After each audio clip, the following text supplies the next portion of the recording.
Karibu UMEME Tech. Leo utajifunza kuhusu na indicator lamp, kwamba hizi nini. Hizi ni taa ambazo huwa zina kuwa kwenye katika mashine majeneta, kwamba inaonyesha kwamba hii taa hii inafanya kazi, kwamba hii phase hii inafanya kazi.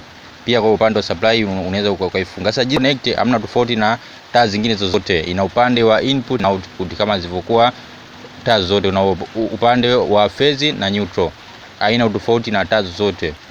Yani ni uungaji wake kama unavyoziona, ina sehemu mbili, input na output. Ina upande wa input na output. Upande wa input na output, umeme unapoingia na upande umeme unapotoka. Kwa hiyo inafunga kama taa zingine zozote, yaani utofauti na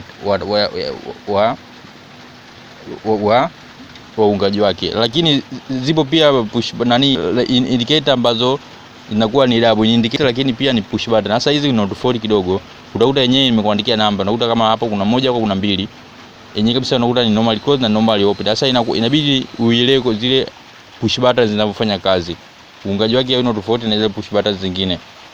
Lakini hizi zilizokuwa hapa nilizokokea hapo ni indicator za kawaida tu, na uungaji wake zinaungwa kama taa zingine zozote au balbu nyingine yote inapoungwa, haina tofauti.